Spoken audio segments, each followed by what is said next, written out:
느헤미야 8장 9절부터 12절 말씀입니다.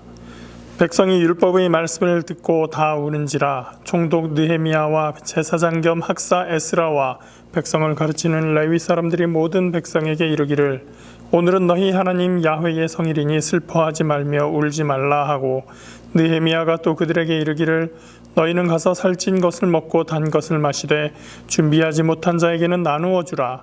이날은 우리 주의 성일이니 근심하지 말라. 야훼로 인하여 기뻐하는 것이 너희의 힘이니라 하고, 레위 사람들도 모든 백성을 정숙하게 하여 이르기를, 오늘은 성일이니 마땅히 조용하고 근심하지 말라 하니, 모든 백성이 곧 가서 먹고 마시며 나누어 주고 크게 즐거워하니, 이는 그들이 그 읽어 들려준 말을 밝히 알미라. 목사님이 고등학생 때였을 걸로 기억을 하는데요.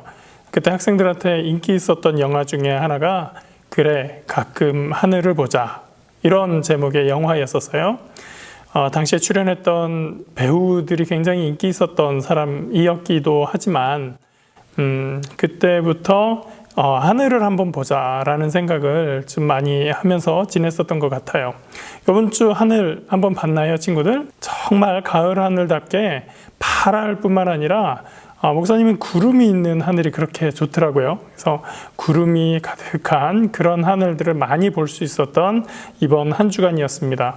여러분들도 상황이 좀 어렵고 힘들 수 있지만 그럴 때 하늘을 보면 이렇게 아름다운 하늘이 있을 수 있구나라는 것을 느낄 수 있을 거예요. 그러면서 우리에게 주신 하나님의 그 아름다운 자연, 세상을 우리가 또 감탄하고 하나님께 감사드리는 우리 삶이 됐으면 좋겠습니다.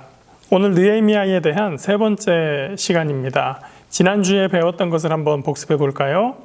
포로 생활을 마치고 첫 번째로 돌아온 사람들은 예루살렘 성전을 완성했지만 그 후에도 오랫동안 성전을 중심으로 도시가 형성되었어야 하는데, 고대 도시에서 꼭 필요했었던 성벽이나 성문이 다 무너지고 불탄 채로 지내고 있었습니다. 그 사실을 알게 된 느헤미야는 당시에 페르시아의 왕이었던 아닥사스다에게 부탁을 해서 예루살렘에 돌아와 성벽과 성문을 재건하게 됩니다. 예루살렘 성전의 재건을 방해하던 주변 세력들은 성전과 성벽까지 짓겠다는 사람들을 좋아할 리가 없죠. 그래서 그들에 의한 방해 공작이 집요하게 발생이 됩니다. 그 과정을 보면 심리전도 있었고 암살 음모도 있었고 모함의 의도도 있었고 온갖 모략질로 예루살렘 사람들을 무너뜨리려는 그런 많은 작전들이 있었습니다. 그 모든 것들을 이겨내기 위해서 느헤미야는 백성들과 함께 마음을 합해서 기도했지만, 우리가 기도하니까 모든 것이 알아서 잘 해결될 거야 라고 가만히 있는 것이 아니라 또 음모를 알아채기 위한 지혜도 있어야 하는 그런 시간들을 보내게 되죠. 그런데 그 중에서도 가장 중요한 것은 무엇이었냐면 하나님께서 우리를 지켜주신다는 신뢰였습니다. 느헤미야는 그 수많은 방해 공작과 작전들에도 불구하고 하나님을 향한 굳은 믿음으로, 신뢰로 그 어려움들을 다 이겨내고 드디어 52일 만에 성벽과 성문을 재건하기에 이릅니다. 이렇게 성벽 공사를 마친 이스라엘 백성들은 이제 하나님의 말씀을 듣는 자리에 모이게 됩니다. 이 자리에서 이스라엘 백성들은 과연 하나님의 말씀을 듣는 사람들의 자세는 어떠한 것인가 하는 것을 보여주게 됩니다. 하나님의 말씀을 듣는 사람들에게는 어떤 자세가 필요할까요? 오늘 그것에 대해서 한번 배워보도록 하겠습니다. 1절 말씀입니다. 이스라엘 자손이 자기들이 성읍에 거주하였더니 7째 달에 이르러 모든 백성이 일제히 수문 앞 광장에 모여 학사 에스라에게 야훼께서 이스라엘에게 명령하신 모세의 율법책을 가져오기를 청하매, 성벽 공사를 마친 후 7째 달이 되었습니다. 백성들은 하나님의 말씀을 듣기 위해서 예루살렘의 성문 앞 광장에 모이게 되었죠. 그 다음에 보면 모세의 율법을 읽는 장면이 나오는데 누가 시켰을까요? 1절 말씀을 보면 에스라에게 모세의 율법책을 가져오라고 시킨 사람은 느헤미야나 어떤 지도자가 아니라 백성들이었습니다. 다시 말해서 이 많은 사람들이 모인 것도 느헤미야나 에스더나 어떤 지도자가 여기에 모이시오 하고 모인 것이 아니라 사람들이 자발적으로 그 자리에 모였고, 그 자리에 모여서 하나님의 말씀, 하나님의 율법을 우리에게 가져와서 낭독해 주시오라고 부탁한 사람들도 어떤 지도자나 어떤 특정 사람이 아니라 백성들이 스스로 자발적으로 그것을 요청하였다는 것이죠. 그것은 이 공동체가 하나님의 말씀에 대해서, 하나님의 율법에 대해서 간절한 마음이 있었다는 것을 함께 공통으로 공유하고 있었다는 것을 알게 해줍니다. 여러분들 어떤지 모르겠는데 목사님은 청소년 때에 음식 먹는 것을 굉장히 좋아했어요. 특히 단 음식, 아이스크림, 과자 이런 것들을 한번 먹으면 끝까지 질리지 않고 끊임없이 먹을 수 있는 그런 느낌이 좀 있었어요. 근데 나이가 들면서 단 것만 계속 먹으면, 그러니까 탄수화물이라고 하죠. 그것들을 쭉 아침부터 점심까지 해서 이렇게 먹다 보면 속이 뭔가 좀 불편하고 좀 미식거린다? 그런 느낌이 있어요. 그래서 그때 필요한 게 뭐냐면 짠 것도 필요할 수 있지만 식이섬유, 채소 이런 것들이 필요해지더라고요. 그러니까 몸속에서 탄수화물만 계속 공급이 되고 다른 그것을 좀 중화할 수 있는 어떤 것이 없으면 몸이 좀 불편하다라는 것을 점점 느끼게 되더라고요. 아마 이스라엘 백성들의 영적인 삶도 그랬을 것이에요. 그들이 하나님의 성전을 짓고 성벽과 성문을 완성했는데 그리고 나서 이제 모임을 갖지 않았어요. 그 기간 동안에 그들의 삶 속에서 여러 가지 방식으로 행복과 즐거움을 찾을 수 있었을 거예요. 노래를 부른다든지 춤을 춘다든지 많은 여러 가지 오락거리들을 통해서 그들이 삶의 즐거움을 느낀다, 누린다 그렇게 생각을 할 수도 있었을 거예요. 그런데 그 속에는 뭔가 부족한 것이 있게 되는 것이죠. 마치 탄수화물만 계속해서 공급하면 몸이 불편하고 이건 아닌데 뭔가 다른 게 필요한데 나 식이섬유가 필요한데 라고 몸에서 어떤 신호를 보내는 것처럼 이스라엘 백성들도 세상의 즐거움 속에서 기뻐하고 재미를 느낄 수는 있지만 그러나 그들이 영적인 삶 속에서 뭔가 부족한 것, 내게 하나님의 말씀이 필요하구나 라는 것을 그들은 느낄 수 있었던 것이죠. 그래서 그들은 누가 시키지 않아도 자발적으로 하나님의 말씀 앞에 모이게 되고 하나님의 말씀을 들려주세요라고 요청하게 되었던 것입니다. 그들은 바로 하나님께서 찾으시는 백성들이고 그들이 삶에서 하나님을 필요로 하는 사람들이었기 때문입니다. 그래서 그들은 그 속에 하나님의 말씀을 사모하는 마음이 충만했었던 것이죠. 에스라는 하나님의 율법책을 들고 백성들 앞에 섰습니다. 7째 달 초하루에 제사장 에스라가 율법책을 가지고 회중 앞, 곧 남자나 여자나 알아들을 만한 모든 사람 앞에 이르러 수문 앞 광장에서 새벽부터 정오까지 남자나 여자나 알아들을 만한 모든 사람 앞에서 읽음에 뭇 백성이 그 율법책에 귀를 기울였는데 모여있는 사람들의 면면을 보니까 남자나 여자나 알아들을 수 있을 만한 모든 사람들이 모여있다고 얘기를 했습니다. 그러니까 글을 듣고 이해할 수 있는 사람들은 다 모였다는 것이죠. 그들이 모여서 들은 시간을 한번 볼까요? 율법책을 읽는데 얼마나 많은 시간이 걸렸냐? 새벽부터 정오까지라고 되어 있어요. 정오는 우리 친구들 다 알듯이 낮 12시가 되죠. 새벽은 사람들이 생각하기에 따라서 시간이 다 다를 수는 있는데 아마 7시는 새벽이라고 잘 안 하는 것 같아요. 그러면 최소 6시 혹은 5시 이 정도 될 건데 6시부터만 잡더라도 최소 6시간은 하나님의 말씀을 듣기 위해서 백성들이 모여서 그 말씀을 경청했다라고 하는 거예요. 우와, 하나님의 말씀을 6시간 동안이나 들었다라는 것 놀랍지 않으세요? 우리는 어떨까요? 6시간 동안 열심히 하나님의 말씀을 듣겠다. 그럴 수 있을까요? 이건 정말 하나님의 말씀을 사모하는 사람들의 모습입니다. 그 다음 5절 말씀을 보면 에스라가 모든 백성 위에 서서 그들 목전에 책을 펴니 책을 펼 때에 모든 백성이 일어서니라. 에스라가 성경책을 펼치자 이스라엘 백성들이 다 그 자리에서 일어서서 하나님의 말씀을 경청하는 장면이에요. 여러분들 대단하지 않아요? 우리에게는 이런 사모하는 마음이 있나요? 하나님의 말씀을 듣기 위해서 한 3시간쯤 서 있으라고 하면 우리는 어떨까요? 힘들겠다, 난 못해 라고 하지만 분명히 우리 중에는 3시간 저는 충분히 할 수 있어요 라고 할 수 있는 친구도 있을 거예요. 몇 시간 동안 계속해서 어떤 것을 할 수 있다는 것, 그만큼 집중할 수 있다는 것은 거기에 그만한 가치를 두는 것이고 그만한 마음을 두고 있는 것을 의미하는 것이죠. 그 일에 우선순위를 두고 있다는 것을 이야기해요. 꽤 오래전에 생후 3개월 된 유아가 사망했던 뉴스가 보도된 적이 있습니다.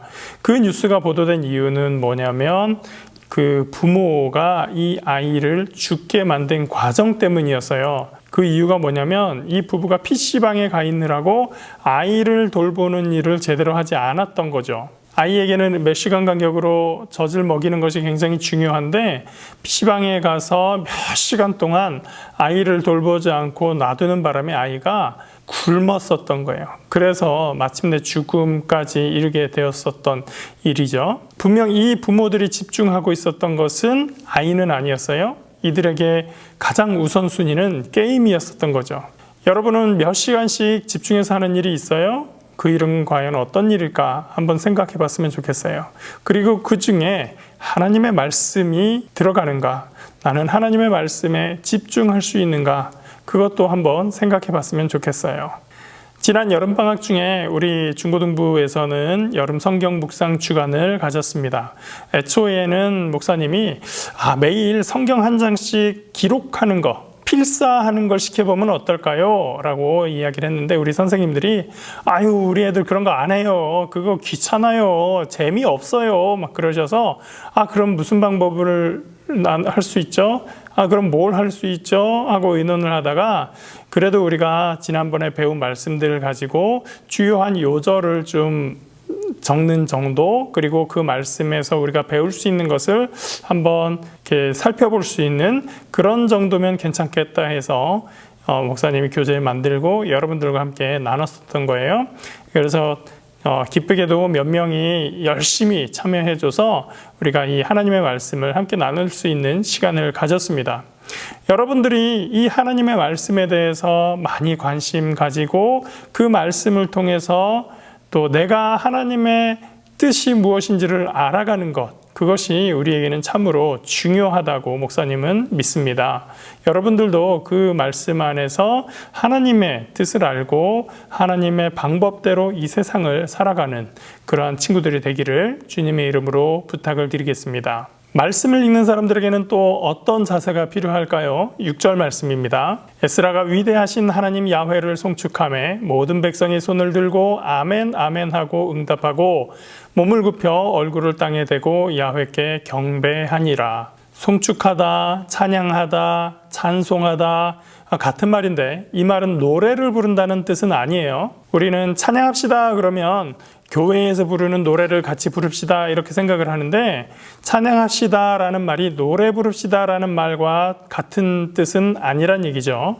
찬양하다 라는 말을 사전에서 찾아보면 아름다움이나 훌륭함 따위를 기리고 드높이다 이렇게 되어 있어요. 예문에도 주 여호와를 찬양하다 이렇게 제시가 되어 있네요. 송축하다를 또 찾아보면 아름다움이나 훌륭함 따위를 기리고 드높이다 이렇게 나오죠. 즉 송축하다, 찬양하다 이런 말들은 노래를 부른다는 것이 아니라 하나님의 성품이나 하나님께서 하신 이 일에 대해서 찬사를 보낸다 이런 뜻으로 이해를 하는 것이 맞습니다. 에스라가 이렇게 하나님을 송축할 때 백성들은 아멘 아멘 하며 응답합니다. 이렇게 아멘하고 응답하는 것이 참 중요한 것이죠. 아멘은 무슨 뜻입니까? 네, 맞아요. 그렇습니다. 저도 동의합니다. 제 마음이 바로 그래요. 라는 것. 그런 표현을 할 때 쓰는 말이 아멘이에요. 또 아멘은 진실로 라는 뜻이에요. 그래서 신약 성경에 보면 예수님께서 내가 진실로 진실로 너희에게 이르노니 라고 할 때의 그 진실로가 아멘이라는 말로 쓰이고 있거든요. 내가 아멘 아멘 너희에게 이르노니 정말로 내 뜻이 이렇다라는 표현을 할 때 쓰는 말이 아멘이라는 뜻이에요. 에스라가 하나님의 말씀을 읽으며 낭독할 때 이스라엘 백성들은 아멘 하면서 그 말씀을 받아들이는 거죠. 내 마음이 정말로 하나님의 말씀과 합당하게 맞습니다. 내 마음이 하나님의 말씀을 정말로 받아들입니다. 하나님의 말씀에 저도 전적으로 동의합니다. 라는 표현을 할 때 사람들은 아멘 하고 응답을 했던 것이죠. 그래서 교회에서 목사님들이 말씀을 전할 때 우리 엄마, 아빠들, 권사님, 장로님 이런 분들이 아멘, 아멘 하는 것이 바로 그런 의미예요. 그 말씀 저도 동의합니다. 그 말씀 제 마음과 동일합니다. 라는 것을 표현하는 것이죠. 여러분들도 아멘 하면서 응답하는 것을 연습해 보는 것도 좋을 것 같아요. 이스라엘 백성들은 하나님의 말씀에 아멘 하고 응답하면서 한편으로 무릎을 꿇고 엎드려 경배했다라고 되어 있습니다. 무릎을 꿇고 엎드린다. 내가 취할 수 있는 가장 겸손한 모습으로, 가장 낮은 모습으로 하나님 앞에 엎드리는 것이에요. 내가 누군가를 존중할 때 그 앞에서 고개 빳빳이 들고서 이렇게 뭔가 이렇게 막 의시되는 표시를 하는 것은 겸손한 모습은 아니죠. 정말로 위대하신 하나님, 정말로 우리를 아끼시는 하나님, 그 하나님 앞에 나의 마음, 나의 가장 작은 모습을 표현해서 하나님을 높여드립니다 라는 의미로 이스라엘 백성들은 하나님 앞에 엎드리고 무릎 꿇고 경배를 했던 것입니다. 우리 삶 속에서 하나님을 경배하는 그러한 모습이 꼭 필요한 것이죠. 그렇게 하나님의 말씀에 송축하며 또 경배한 사람들은 하나님의 말씀을 진지하게 받아들이고 그것을 자신들의 삶에 적용하며 돌아보는 기회를 갖게 됩니다. 그리고 어떤 부분은 잘 이해가 되지 않을 때 그 말씀을 이해하도록 도와주는 사람들도 있었어요. 예수아와 바니와 세레비아와 야민과 아굽과 사브대와 호디야와 마아세야와 그리다와 아사랴와 요사박과 하난과 블라야와 레위 사람들은 백성이 제자리에 서 있는 동안 그들에게 율법을 깨닫게 하였는데 하나님의 율법책을 낭독하고 그 뜻을 해석하여 백성에게 그 낭독하는 것을 다 깨닫게 하니 백성이 율법의 말씀을 듣고 다 우는지라. 하나님의 말씀을 듣고 깨달은 사람들의 가장 첫 번째 반응은 울음이었습니다. 하나님의 율법에 비교했을 때 나의 삶은 얼마나 죄스러웠었는가, 우리는 얼마나 하나님의 말씀에 무심하게 살아왔었던가 그들은 회개하고 반성했습니다. 그리고 여기까지 오도록 우리를 아끼시고 사랑하신 그 하나님의 사랑에 감격했습니다. 그래서 그들은 눈물을 흘렸던 것이죠. 그들은 하나님의 말씀을 자신의 내면으로 가지고 와서 깊은 곳에 하나님의 말씀을 새겨두었습니다. 목사님은 이것을 말씀의 내면화라고 이름 붙여봤어요. 말씀을 듣고 우는 사람들에게 느헤미야와 에스라가 한 말이 있습니다. 총독 느헤미야와 제사장 겸 학사 에스라와 백성을 가르치는 레위 사람들이 모든 백성에게 이르기를 오늘은 너희 하나님 야훼의 성일이니 슬퍼하지 말며 울지 말라 하고 느헤미야가 또 그들에게 이르기를 너희는 가서 살찐 것을 먹고 단 것을 마시되 준비하지 못한 자에게는 나누어 주라. 이날은 우리 주의 성일이니 근심하지 말라. 야훼로 인하여 기뻐하는 것이 너희의 힘이니라 하고. 우리 각 사람이 개인적으로 하나님의 말씀을 듣고 그 말씀에 감격하고 또는 회개하면서 눈물을 흘릴 수는 있는데 그 자리에 있는 사람들이 한 사람도 빠지지 않고 다 울고만 있고 다 그냥 가슴만 치고 있고 있다면 뭔가 좀 이상한 거예요. 그러면 그것을 바람직하다고 할 수는 없을 겁니다. 우리가 하나님 앞에서 예배 드릴 때, 하나님 앞에서 말씀을 들을 때 우리 속에 회개가 일어나는 것이 반드시 필요합니다. 그렇지만 그 후에는 하나님의 은혜와 사랑에 의한 감격과 감사가 또한 넘치게 마련이죠. 그렇게 감격과 감사가 있을 때 그 다음에 우리에게 필요한 것이 또 하나가 있는데 그것은 내 주변을 챙겨야 된다는 거예요. 느헤미야와 에스라가 뭐라고 얘기합니까? 오늘은 하나님의 성일이니 하나님의 거룩한 날이다 그렇게 이야기를 하죠. 거룩한 날, 이 날은 어떻게 해야 될까요? 거룩하게 무게만 딱 잡고 뻣뻣하게 걸어다니는 것, 그것이 거룩한 것인가? 아니요. 성경은 거룩이 그런 것이라고 이야기하잖아요. 거룩한 날에 무엇을 하느냐? 마시고 먹고 함께 즐거워하는 것이에요. 바로 잔치날인 것이죠. 하나님의 거룩한 날은 잔치날과도 같아요. 잔치 자리에는 뭐가 있어요? 음식이 있죠. 그래서 잔치에서는 이것저것 많은 음식을 나누면서 서로 기뻐하게 됩니다. 살찐 것을 먹고 단 것을 마시며 먹고 마시며 즐기는 것, 그것은 하나님 앞에서 죄가 아니라 오히려 하나님 앞에서의 거룩한 날 우리가 함께 누릴 수 있는 기쁨의 자리인 것이죠. 그런데 그 자리에 문제가 있어요. 어떤 사람은 시간이 없어서, 어떤 사람은 다른 사정이 생겨서 음식을 준비해 오지 못한 사람도 있어요. 더 심각한 문제가 있어요. 가난한 사람들, 어려운 사람들, 감히 내가 이 자리에 껴도 되나 망설이는 사람들도 있어요. 그들은 준비할 수 있는 형편도 안 되고 이 자리에 오는 것도 굉장히 불편할 수 있는 사람들이에요. 그들에게 어떻게 해야 되느냐? 준비하지 못한 자에게는 나누어 주라.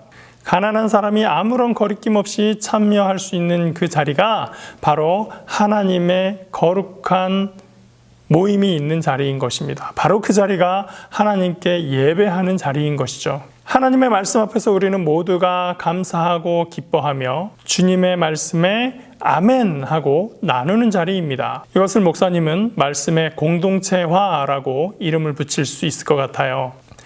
말씀의 내면화 그리고 말씀의 공동체화, 이것이 우리가 말씀을 들으며 마지막으로 나아가야 될 모습인 것이죠. 그래서 이스라엘 백성들은 어떻게 했습니까? 12절 말씀입니다. 모든 백성이 곧 가서 먹고 마시며 나누어 주고 크게 즐거워하니 이는 그들이 그 읽어 들려준 날을 밝히 알미라. 말씀을 내면화해서 울며 회개하던 사람들은 이제 주변 사람들과 함께 먹고 함께 마시고 함께 나누어 주면서 즐거워합니다. 말씀의 아름다운 공동체를 이루어가는 것이죠. 우리가 예배를 드린다고 하면서, 혹은 하나님의 말씀을 듣는 자리에서, 혹은 하나님을 찬양한다고 하면서, 누구는 가난해서 싫어요. 누구는 냄새나서 싫어요. 누구는 못생겨서 싫어요.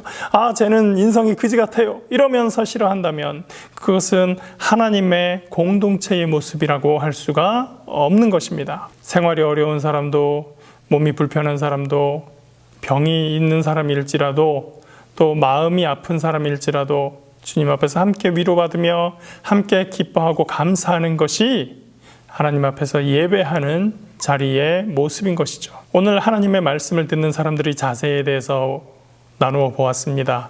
한번 질문해 보겠습니다. 나는 하나님의 말씀을 진정으로 사모하는가? 나는 하나님의 말씀에 몇 시간씩 집중할 수 있는가? 나는 하나님의 성품과 하신 일들에 대해서 송축하고 있는가? 하나님의 말씀을 내면화하고 공동체 속에서 함께 나누며 살아갈 수 있는가?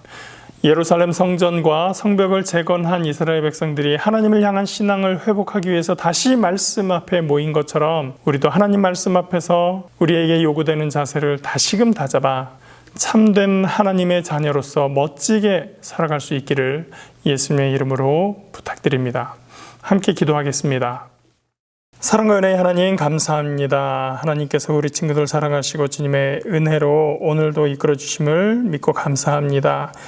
이스라엘 백성들의 그 모든 사역을 마치고 하나님 앞에 모인 것처럼 우리에게 주님의 말씀을 사모하는 마음 허락하여 주시옵시고 하나님의 말씀에 집중하며 주님을 송축하며 그 말씀을 우리 마음속에 받아들여 우리 삶에 적용하는 우리들 될 수 있도록 인도하여 주시옵소서. 그리고 이 믿음이 나 혼자만의 성장을 위한 것이 아니라 내 이웃과 내 주변과 함께 아름다운 공동체를 이루며 주님의 멋진 교회로 성장할 수 있도록 우리 친구들 한 사람 한 사람 우리의 모임 속에 임하여 주시옵소서. 이 전염병 상황으로 말미암아서 우리가 많이 모이지 못하지만 그러나 주 안에서 다시 한번 우리가 주님의 백성됨을 서로 나누며 믿음 안에서 하나님의 은혜를 나누고 사랑을 나눌 수 있는 우리 친구들 될 수 있도록 인도하여 주시옵소서.